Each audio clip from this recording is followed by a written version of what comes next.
എന്താണ് ഇതിന് പ്രധാനമായിട്ടുള്ള കാരണം, ഇത് വന്നു കഴിഞ്ഞാൽ നമുക്ക് എങ്ങനെ വീട്ടിൽ നിന്ന് തന്നെ മാറ്റിയെടുക്കാം എന്നുള്ള കാര്യങ്ങളാണ് നമ്മുടെ ഇന്നത്തെ വീഡിയോ. എൻ്റെ പേര് doctor Sandra Ajith, medical officer, Prana nature care centre, കൊല്ലം.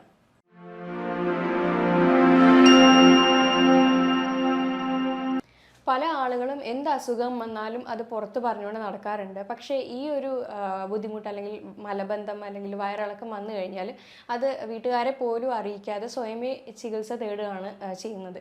സ്വയമേ തന്നെ പോയിട്ട് മെഡിക്കൽ ഷോപ്പിൽ നിന്ന് മെഡിസിൻസും കാര്യങ്ങളും ഒക്കെ മേടിച്ച് അത് ഒരു തരത്തിലുള്ള കുറച്ചൊരു ഗ്യാപ്പിലേക്ക് മാത്രം മാറി നിൽക്കുന്ന രീതിയിൽ മെഡിസിൻ കഴിച്ചൊന്ന് ഒഴിവാക്കും. പിന്നെയും ഇത് സ്റ്റാർട്ട് ചെയ്യുമ്പോഴാണ്, ഇത് എഗെയിൻ ഒരു റിക്കറൻ്റ് ആയിട്ട് 3-4 പ്രാവശ്യം വരുമ്പോഴായിരിക്കും ആളുകൾ ഇതിനെപ്പറ്റി ചിന്തിക്കുന്നത്. ഇതിൻ്റെ റൂട്ട് കോസ് അറിഞ്ഞ് ട്രീറ്റ് ചെയ്തിട്ടില്ലെങ്കിൽ ഈ ഒരു ബുദ്ധിമുട്ട് ചിലപ്പോൾ ക്യാൻസറിന് വരെ വഴിതിരിക്കാനുള്ള ഒരു കാരണമാണ്.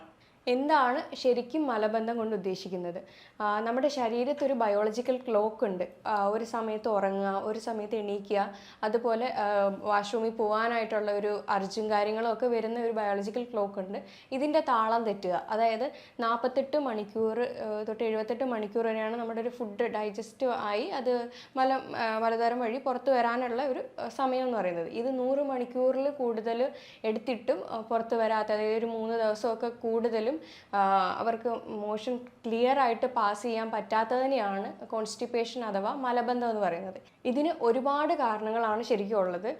എന്തെങ്കിലും അസുഖങ്ങളുടെ ഭാഗമായിട്ടോ അല്ലെങ്കിൽ നമ്മുടെ ജീവിതശൈലിയിലുള്ള മാറ്റങ്ങൾ കാരണമോ ഒക്കെയാണ് ഇങ്ങനത്തെ ഒരു ബുദ്ധിമുട്ട് വരുന്നത്.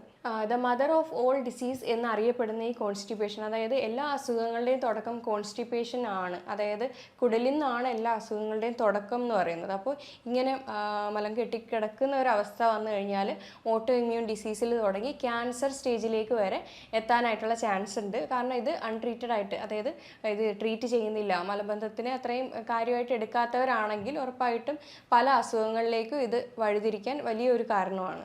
ഇതിന് പ്രധാനമായിട്ടും ഒരു 10 കാരണങ്ങളാണുള്ളത്. നമ്മൾ ഓരോന്ന് പറയുകയാണെങ്കിൽ ആദ്യത്തേത് തന്നെ ഡയറ്റാണ്. ഡയറ്റ് പ്രോപ്പർ അല്ലെങ്കിൽ എല്ലാ അസുഖവും നമുക്ക് വരും. അതായത് പ്രത്യേകിച്ചും ഫൈബർ അടങ്ങിയ ഭക്ഷണങ്ങൾ കൃത്യമായിട്ട് കഴിക്കുന്നില്ല, അല്ലെങ്കിൽ പ്രീബയോട്ടിക് പ്രോബയോട്ടിക് അടങ്ങിയ ഭക്ഷണങ്ങൾ കൃത്യമായിട്ട് കഴിക്കുന്നില്ല എന്നുണ്ടെങ്കിൽ ഈ പറയുന്ന ബുദ്ധിമുട്ട് വരുന്നുണ്ട്. വെള്ളം നിറയെ കുടിക്കുന്നില്ല, അതേപോലെ എപ്പോഴും ജങ്ക് ഫുഡ്, അതായത് ഹോട്ടൽ ഫുഡും കാര്യങ്ങളും ഒക്കെയാണ് എപ്പോഴും കഴിക്കുന്നതെങ്കിൽ ഉറപ്പായിട്ടും ഈ പറയുന്ന ബുദ്ധിമുട്ടുകൾ വരും. അതായത് പ്രിസർവ്ഡ്, പാക്ഡ്, പ്രോസസ്ഡ് ഫുഡൊക്കെ, പിന്നെ അച്ചാറുകൾ, ഇങ്ങനെയുള്ള സാധനങ്ങളൊക്കെ അധികമായിട്ട് കഴിക്കുമ്പോൾ മലബന്ധം കണ്ടുവരാറുണ്ട്. അടുത്ത ഒരു റീസണാണ് ബയോളജിക്കൽ ക്ലോക്കിൻ്റെ താളം തെറ്റുക എന്നുള്ളത്. അത് ഞാൻ ഓൾറെഡി പറഞ്ഞായിരുന്നു. അപ്പോൾ ഡെയിലി ബേസിസിൽ ഉറക്കുന്നതും എണീക്കുന്നതും എല്ലാം ഈ ഒരു സിസ്റ്റം വഴിയാണ്. അപ്പോൾ എണീക്കുമ്പോൾ തന്നെ വാഷ്റൂമിൽ പോകാനുള്ള അർജൊക്കെ ഓട്ടോമാറ്റിക്കലി തന്നെ വരുന്നതാണ്. അപ്പോൾ ഇതിൻ്റെ താളം തെറ്റിക്കഴിഞ്ഞാലും ഈ പറയുന്ന ഇത് വരാം, മലബന്ധം വരാം. പിന്നെ സ്ട്രെസ് അധികമായിട്ടുള്ളവർക്കാണെങ്കിൽ, അല്ലെങ്കിൽ ആങ്സൈറ്റി അധികമായിട്ടുള്ളവർക്ക്, പിന്നെ സൈക്കോളജിക്കൽ ഇഷ്യൂ, അതായത് എന്തെങ്കിലും പണി ചെയ്തുകൊണ്ടിരിക്കുന്ന സമയത്തും അർജി വന്നിട്ടുണ്ടെങ്കിലും പോകാതെ പിടിച്ചു വെച്ചിരിക്കുന്നവരും ഉണ്ടാവും. അങ്ങനെയുള്ളവർക്കും മലബന്ധം ഉണ്ടാവാൻ ചാൻസ് ഉണ്ട്. അതുപോലെ തന്നെ ചില മെഡിസിൻ്റെ അമിതമായിട്ടുള്ള ഉപയോഗം മൂലം പറയുന്ന കോൺസ്റ്റിപ്പേഷൻ വരാം. ചില അസുഖങ്ങളുടെ ഭാഗമായിട്ട്, അതേപോലെ ഡയബറ്റിക്, തൈറോയിഡ്, ഹെർണിയ, അല്ലെങ്കിൽ പ്രോസ്റ്റേറ്റിൻ്റെ വീക്കം, പ്രഗ്നൻസി ടൈമിൽ നമുക്ക് ഡയറ്റിനകത്തൂടെ തന്നെ കുറേയൊക്കെ മാറ്റാവുന്നതേ ഉള്ളൂ. അത് വെയിറ്റ് താഴേക്ക് പുട്ട് ചെയ്യുമ്പോഴത്തേക്ക് ഈ പറയുന്ന മലബന്ധം വരുന്നതാണ്. പിന്നെ അമിതവണ്ണം ഉള്ളവർക്കും ഒക്കെ ഈ പറയുന്ന മലബന്ധം വരുന്നുണ്ട്. പിന്നെ മെയിനായിട്ടുള്ളൊരു റീസണാണ് ഇറിറ്റബിൾ ബവൽ സിൻഡ്രോം എന്ന് പറയുന്നത്, IBS. ഈ ഒരു അസുഖമുള്ളവർക്ക് കുറച്ച് നാൾ, ഒരു 3-4 ദിവസം മലബന്ധമായിരിക്കും. അത് കഴിഞ്ഞിട്ടുള്ള ദിവസം ലൂസ് മോഷനായിട്ട് പോകും. അപ്പോൾ ഇതാണ് കണക്റ്റഡ് ആയിട്ടുള്ളത്. കുറച്ച് ദിവസം മലബന്ധവും കുറച്ച് ദിവസം ലൂസ് മോഷനും ഒക്കെ ആയിട്ട് വരുന്ന ഒരു മെയിനായിട്ടുള്ളൊരു അസുഖമാണ് IBS എന്ന് പറയുന്നത്.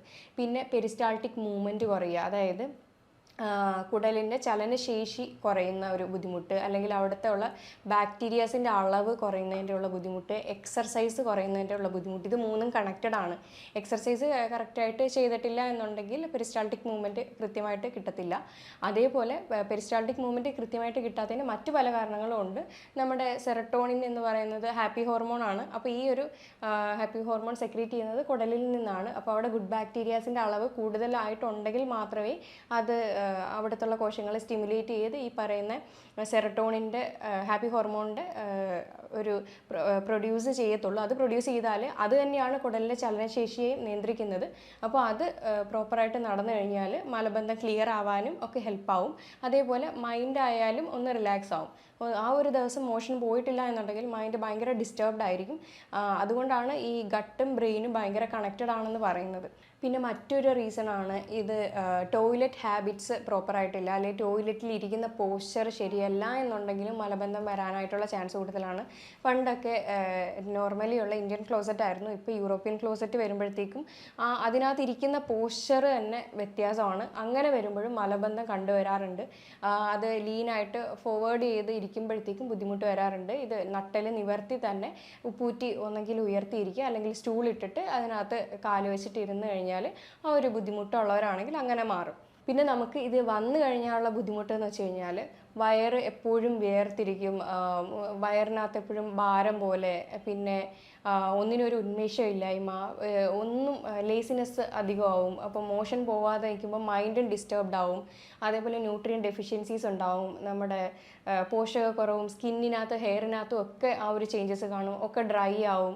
അപ്പോൾ അതിന് വേണ്ടുന്ന പോഷകങ്ങളൊന്നും അബ്സോർബ് ചെയ്യാൻ പറ്റാത്ത രീതിയിലുള്ള കാര്യങ്ങളായിരിക്കും നമുക്ക് അവിടെ ഉണ്ടാവുന്നത്. ഇനി ഈ ഒരു ബുദ്ധിമുട്ടിനെ എങ്ങനെ നമുക്ക് കറക്റ്റ് ചെയ്യാം, അതായത് മലബന്ധത്തിനെ എങ്ങനെ നമുക്കത് ക്ലിയർ ചെയ്തെടുക്കാം എന്നുള്ള കാര്യമാണ്.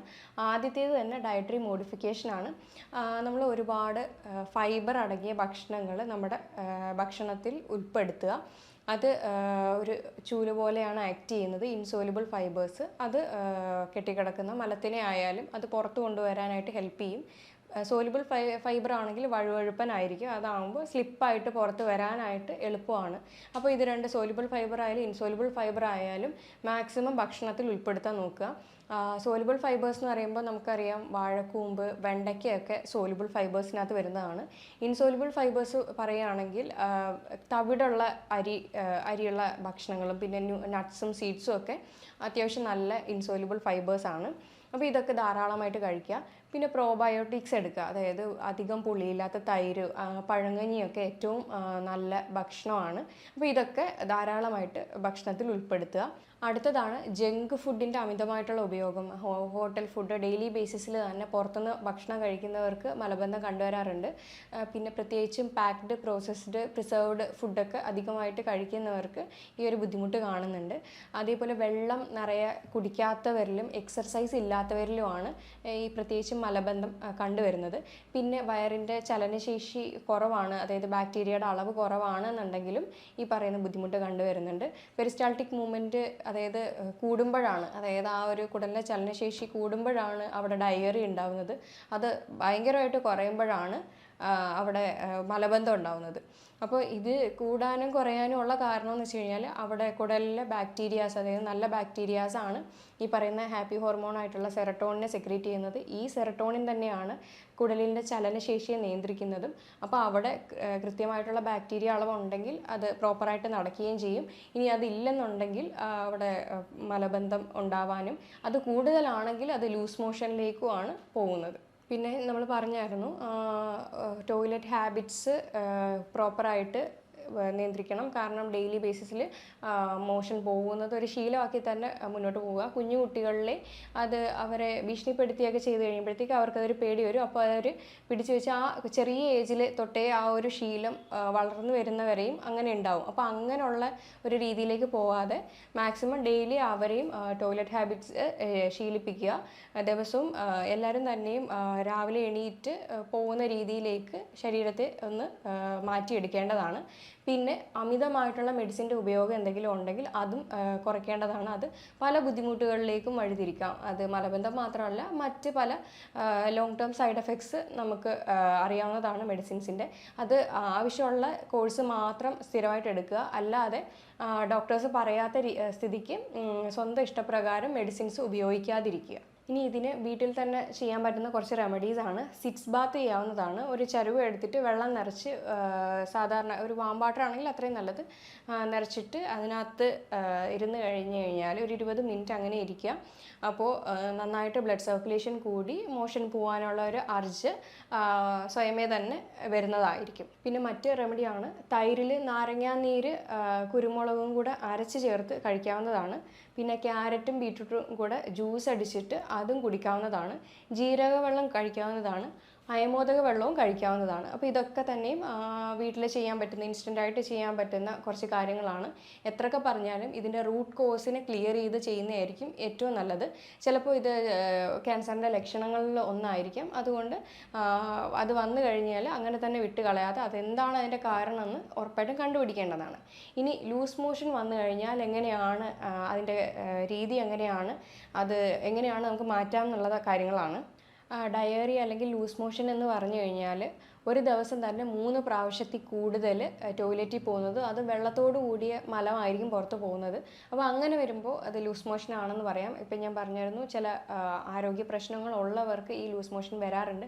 പ്രത്യേകിച്ച് ലൂസ് മോഷൻ എന്ന് കേൾക്കുമ്പോൾ ആദ്യം തന്നെ മനസ്സിൽ വരുന്നത് ഫുഡ് പോയ്സൺ എന്തെങ്കിലും ആയിരിക്കും എന്നാണ്. അപ്പോൾ ആദ്യം തന്നെ നമുക്ക് നോക്കാനുള്ള ഫുഡ് പോയ്സണോ അല്ലെങ്കിൽ എന്തെങ്കിലും ഇൻഫെക്ഷനോ ഒക്കെ കാരണം വയറ് ഇറിറ്റേറ്റ് ആയിട്ട് പുറത്തു പോകുന്ന ഒരു കാരണമാണ് ആദ്യത്തേത്. പിന്നെ പറയുന്ന കണക്ക് സ്ട്രെസ്സ്, അതേപോലെ ഹൈപ്പർ സെൻസിറ്റിവിറ്റി, അതായത് എന്ത് കഴിച്ചാലും ലൂസ് മോഷൻ പോലെ പോകുന്നവരുമുണ്ട്. പിന്നെ വയറിൻ്റെ ചലനശേഷി, അതായത് കുടലിൻ്റെ ചലനശേഷി കൂടുതലാണെങ്കിലും ഈ പറയുന്ന ലൂസ് മോഷൻ വരുന്നുണ്ട്. അതേപോലെ ചില അസുഖങ്ങളുടെ ഭാഗമായിട്ട് ഇത് വരാറുണ്ട്. നമ്മൾ പറഞ്ഞിട്ടുണ്ടായിരുന്നു IBS എന്ന് പറയുന്ന ഒരു കണ്ടീഷൻ, ഇറിറ്റബിൾ ബവൽ സിൻഡ്രോം. ആദ്യത്തെ കുറച്ച് ദിവസം കോൺസ്റ്റിപ്പേഷൻ, മലബന്ധമായിരിക്കും. പിന്നത്തെ കുറച്ച് ദിവസം ലൂസ് മോഷനായിട്ട് പോകുന്നുണ്ടായിരിക്കും. അപ്പോൾ ഇതാണോ അല്ലയോ എന്നുള്ളത് ആദ്യം ചെക്ക് ചെയ്യുക. പിന്നെ വേറെ പല ക്രോണിക് ഡിസീസുകളിലും, പിന്നെ പാങ്ക്രിയാസിന് എന്തെങ്കിലും ബുദ്ധിമുട്ടുണ്ടെങ്കിലും ഇതേപോലെ ലൂസ് മോഷൻ പോവാറുണ്ട്. അപ്പോൾ ലൂസ് മോഷൻ ഇങ്ങനെ കണ്ടിന്യൂസ് ആയിട്ട് പൊയ്ക്കൊണ്ടിരിക്കുകയാണെങ്കിൽ അത് പല ബുദ്ധിമുട്ടുകളിലേക്കും വഴിതിരിക്കും. കാരണം ശരീരത്തിലുള്ള വാട്ടർ കണ്ടൻറ്റ് മൊത്തവും പുറത്ത് പോയിക്കൊണ്ടിരിക്കുകയാണ്. നിർജ്ജലീകരണം ഉണ്ടാകാനും സ്കിന്നും ഹെയറും ഒക്കെ നന്നായിട്ട് ചുക്കി വരാനും, അതേപോലെ BP കുറയാനും തലകറക്കം കൂടാനും ഒക്കെ ഇതൊരു കാരണമാണ്. ഇത് നോക്കിയിട്ടില്ല, ശ്രദ്ധിച്ചിട്ടില്ല എങ്കിൽ മരണത്തിന് വരെ കാരണമായേക്കാം. ഈ വരുന്ന വയറിളക്കം എല്ലാം തന്നെ നോർമൽ ഒരിക്കലും അല്ല. അപ്പോൾ ആദ്യം തന്നെ എന്ത് രീതിയിലാണ്, എത്ര നാളാണ് വയറിളക്കം എന്ന് നോക്കാം. ഇപ്പോൾ 1-2 ആഴ്ചയിലുള്ള വയറിളക്കം ആണെങ്കിൽ, അതായത് ചിലപ്പോൾ ആൻറ്റിബയോട്ടിക്കിൻ്റെ യൂസ് കാരണം, അമിതമായിട്ടുള്ള ഉപയോഗം കാരണം, അല്ലെങ്കിൽ എന്തെങ്കിലും ഫുഡ് പോയ്സണോ അല്ലെങ്കിൽ ഇൻഫെക്ഷനോ, പാരസൈറ്റിക് ഇൻഫെക്ഷനോ, അല്ലെങ്കിൽ ഇതുമല്ല ട്രാവൽ ചെയ്തുകൊണ്ടിരിക്കുമ്പോൾ ഉള്ള ഡയറിയൊക്കെ ആണെങ്കിൽ അത് ഒരു തരത്തിൽ വരെ നമുക്ക് ട്രീറ്റബിളാണ്. ഇനി ഇതല്ല 4 ആഴ്ചയ്ക്ക് മേലെയാണെന്നുണ്ടെങ്കിൽ അത് ഉറപ്പായിട്ടും ചെക്ക് ചെയ്ത് അതിൻ്റെ കാരണം കണ്ടെത്തേണ്ടത് വളരെ അത്യാവശ്യമാണ്. ഇത് ചിലപ്പോൾ പാങ്ക്രിയാസ് ഫെയിലിയർ ആയിരിക്കാം.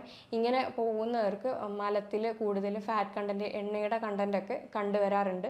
അതേപോലെ ക്രോൺസ് ഡിസീസ്, ഇത് വയറുവേദനയോട് കൂടിയിട്ടുള്ള ഇതായിരിക്കും, മോഷനായിരിക്കും പോകുന്നത്. അപ്പോൾ അത് ക്രോൺസ് ഡിസീസ് ആണെങ്കിലും, അതായത് കുടൽ സംബന്ധപ്പെട്ട എന്തെങ്കിലും ഇഷ്യൂ ഉണ്ടെങ്കിലും ഈ പറയുന്ന ബുദ്ധിമുട്ട് വരുന്നുണ്ട്. ഇനി ചിലപ്പോൾ ഡയറി, അതായത് മലത്തിൽ ബ്ലഡോട് കൂടി പോയിട്ടുണ്ടെങ്കിലും അത് ചിലപ്പോൾ ക്യാൻസറിൻ്റെ ലക്ഷണമോ അല്ലെങ്കിൽ ചിലപ്പോൾ ഇറിറ്റബിൾ ബവൽ സിൻഡ്രോം എന്ന് പറയുന്ന ആ ഒരു അസുഖത്തിൻ്റെ ഭാഗമായിട്ടോ ആയിരിക്കാം. ഇനി എന്ത് കാരണത്താലാണോ, അതായത് ഈ ചിലപ്പോൾ ഫുഡ് പോയ്സൺ അല്ലെങ്കിൽ ഫുഡ് ഇൻടോളറൻസ് ഉള്ളവർക്കും ഈ പറയുന്ന ലൂസ് മോഷൻ വരാമെന്ന് പറഞ്ഞായിരുന്നു. ഫുഡ് ഇൻടോളറൻസ് എന്ന് പറയുമ്പോൾ പ്രത്യേകിച്ചും വീറ്റിൻ്റെ പ്രോട്ടീനായിട്ടുള്ള ഗ്ലൂട്ടൻ ഉള്ളിൽ ചെല്ലുമ്പോൾ ഉള്ള ബുദ്ധിമുട്ടാണ്. ഇനി അതല്ലെങ്കിൽ പാലിൻ്റെ കണ്ടൻ്റായിട്ടുള്ള ലാക്ടോസ് ഇൻടോളറൻസ്, ലാക്ടോസ് ഉള്ളിൽ ചെല്ലുമ്പോൾ ഉള്ള ബുദ്ധിമുട്ട് കാരണം ലൂസ് മോഷൻ വരാം. അപ്പോൾ അത് ആദ്യം കണ്ടുപിടിച്ച് അത് നോട്ട് ചെയ്ത് വെക്കുക. എന്നിട്ട് അതിനനുസരിച്ചുള്ള ട്രീറ്റ്മെൻറ്റ് ഉറപ്പായിട്ട് എടുക്കേണ്ടതാണ്.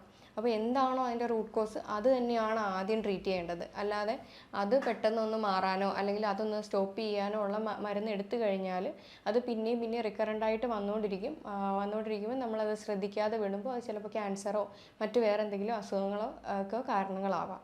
അപ്പോൾ ഇങ്ങനെ ഡയറിയ, അതായത് ഈ ലൂസ് മോഷൻ കണ്ടിന്യൂസ് ആയിക്കൊണ്ടിരിക്കുകയാണെങ്കിൽ നമ്മുടെ ശരീരത്തിലുള്ള വാട്ടർ കണ്ടൻറ്റ് നഷ്ടപ്പെട്ടുകൊണ്ടിരിക്കുകയാണ്. അപ്പോൾ എത്രയും പെട്ടെന്ന് തന്നെ ഹോസ്പിറ്റലിൽ എത്തിക്കേണ്ട ഒരു സിറ്റുവേഷൻ ആയിരിക്കും. അപ്പോൾ അതിന് മുന്നേ തന്നെ നമുക്ക് വീട്ടിൽ പെട്ടെന്നൊന്ന് ചെയ്യാൻ പറ്റുന്ന ഒന്നാണ് ORS ഉണ്ടാക്കി കൊടുക്കുക എന്നുള്ളത്. അത് 1 ടേബിൾ സ്പൂൺ ഗ്ലൂക്കോസ് എടുത്തിട്ട് അതിനകത്ത് 1/2 ടേബിൾ സ്പൂൺ ഉപ്പ് രണ്ടും കൂടെ നന്നായിട്ട് മിക്സ് ചെയ്ത് വെള്ളം കൊടുത്തു കഴിഞ്ഞാൽ അത് പെട്ടെന്ന് അബ്സോർബ് ചെയ്തെടുക്കും ശരീരം. ഇനി വെറും വെള്ളം കൊടുത്തു കഴിഞ്ഞാൽ എഗെയിൻ അത് ചിലപ്പോൾ ലൂസ് മോഷനായിട്ട് പോവത്തേ ഉള്ളൂ. അതുകൊണ്ട് ഈ ഒരു റെമഡി ചെയ്ത് നോക്കാവുന്നതാണ്. പിന്നെ പെട്ടെന്ന് സ്റ്റോപ്പ് ചെയ്യാനായിട്ട് കട്ടൻ ചായയിൽ നാരങ്ങാനീര് പിഴിഞ്ഞൊഴിച്ചിട്ട് അതും കൊടുക്കാവുന്നതാണ്. ഇറിറ്റബിൾ ബവൽ സിൻഡ്രം എന്ന് നമ്മൾ പറഞ്ഞിട്ടുണ്ടായിരുന്നു. ആദ്യം കുറച്ച് ദിവസം മലബന്ധം വരും, പിന്നെ കുറച്ച് ദിവസം ലൂസ് മോഷൻ വരുന്നു. അപ്പോൾ ഇതിന് പ്രധാന കാരണം IBS ആണെന്ന് നമ്മൾ പറഞ്ഞു. ഈ IBS ഉണ്ടാവാനുള്ള കാരണം SIBO എന്ന് പറയുന്ന ഒരു കണ്ടീഷനാണ്. അതായത് small intestinal bacterial over growth എന്നാണ്. നമ്മുടെ ലാർജ് അതായത് വൻകുടലിനകത്തുള്ള ബാക്ടീരിയാസിൻ്റെ സ്ഥാനം മാറി അത് സ്മോൾ ഇൻറ്റസ്റ്റൈനിൽ വന്നു കഴിയുമ്പോൾ അവിടെ അതിൻ്റെ ഓവർ ഗ്രോത്ത് ആകുമ്പോഴത്തേക്ക് ഇത് നല്ല ബാക്ടീരിയ ആണെങ്കിൽ പോലും ഇത് സ്മോൾ ഇൻറ്റസ്റ്റൈനിൽ വരുമ്പോൾ അത് ബാഡ് ബാക്ടീരിയയുടെ ഫങ്ഷനിങ് ആയിരിക്കും അതവിടെ ചെയ്യുന്നത്. അപ്പോൾ ഇത് ആണ് IBS ക്രിയേറ്റ് ചെയ്ത് അവിടെ ഒന്നെങ്കിൽ മലബന്ധം അല്ലെങ്കിൽ ലൂസ് മോഷൻ ഉണ്ടാക്കുന്നത്. അപ്പോൾ ഈ ഒരു ബാക്ടീരിയയുടെ അളവ് അവിടെ കൂടിക്കഴിയുമ്പോഴത്തേക്ക് സെറട്ടോണിൻ സെക്രീഷൻ അവിടെ കൂടുന്നുണ്ട്. ഇത് ബ്രെയിനിലേക്ക് എത്തിപ്പെടാത്തത് മൂലം ബ്രെയിനും നമ്മുടെ അതായത് സെറട്ടോണിൻ എന്ന് പറയുന്നത് ഞാൻ പറഞ്ഞായിരുന്നു ഹാപ്പി ഹോർമോൺ ആണ്. അത് കുടലിൽ നിന്നാണ് സെക്രീറ്റ് ചെയ്യുന്നത്. അത് അധികമായിട്ട് സെക്രീറ്റ് ചെയ്തിട്ടായാലും അപ്പം കുടലിൻ്റെ ചലനശേഷി കൂടി ലൂസ് മോഷനായിട്ടും ഇനി കുടലിൻ്റെ ചലനശേഷി കുറഞ്ഞ് അത് കോൺസ്റ്റിപ്പേഷനായിട്ട് മാറുന്നു എന്ന് നമ്മൾ പറഞ്ഞായിരുന്നു. അപ്പോൾ അങ്ങനത്തെ ഒരു സിറ്റുവേഷൻ വരുമ്പോഴത്തേക്ക് ഇത് കറക്റ്റായിട്ട് ബ്രെയിനിൽ എത്തിപ്പെടാതിരിക്കുമ്പോൾ അവിടെ ആങ്സൈറ്റിയും ഡിപ്രഷനും മൂഡ് സ്വിങ്സും ഒക്കെ ഉണ്ടാവുന്നുണ്ട്. അപ്പം അധികമായിട്ട് ലൂസ് മോഷൻ പോയാലും അതേപോലെ മലബന്ധം പോയാലും ഈ പറയുന്ന മൈൻഡും ഭയങ്കരമായിട്ട് ഡിസ്റ്റർബ്ഡ് ആവുന്നുണ്ട്. അപ്പോൾ IBS എന്ന് പറയുന്നത് ഒരു ചെറിയ കാര്യമല്ല. അപ്പോൾ അത് ആദ്യം തന്നെ നമ്മളത് കണ്ടെത്തി അതിനെ ട്രീറ്റ് ചെയ്യേണ്ടത് വലിയ ഒരു ഉത്തരവാദിത്വമാണ്. അപ്പോൾ ഞാൻ ഈ പറഞ്ഞ കണ്ടീഷനിൽ ഡയറ്റിൻ്റെ കാര്യം തന്നെയാണ് ഇവിടെയും പറയാനുള്ളത്. ഷുഗർ അധികമായിട്ടുള്ള ഡയറക്റ്റ് ആയാലും ഇൻഡയറക്റ്റ് ആയാലും അത് കട്ട് ചെയ്യുക. അത് ഫ്രക്ടോസ് ഷുഗർ ആണെങ്കിൽ പോലും അത് കട്ട് ചെയ്യുക. അധികമായിട്ട് നമ്മൾ നട്ട്സ് സീഡ്സും അതേപോലെ ഇലക്കറികളും പിന്നെ വെജിറ്റബിൾസൊക്കെ ധാരാളം ഇൻക്ലൂഡ് ചെയ്യുക. ബട്ടർ പിന്നെ കോക്കനട്ട് ഓയിൽ ഒലിവ് ഓയിൽ അങ്ങനത്തെ ഉള്ള സാധനങ്ങളൊക്കെ നന്നായിട്ട് കഴിക്കാവുന്നതാണ്. തൈര് മോരും ഒക്കെ കഴിക്കാവുന്നതാണ്. അപ്പോൾ അത് കൃത്യമായിട്ട് കണ്ടുപിടിച്ച് അതിൻ്റെ കാരണത്തിന് ട്രീറ്റ് ചെയ്യേണ്ടതാണ്. ഇപ്പോൾ ഞാൻ ഈ പറഞ്ഞ കാര്യത്തിൽ എന്തെങ്കിലും ഡൗട്ട് ഉണ്ടെങ്കിൽ താഴെ തന്നിരിക്കുന്ന നമ്പറിൽ കോൺടാക്റ്റ് ചെയ്യാവുന്നതാണ്. ഇനി മറ്റൊരു ഹെൽത്ത് ടോപ്പിക്കുമായിട്ട് വീണ്ടും കാണാം. Thank you.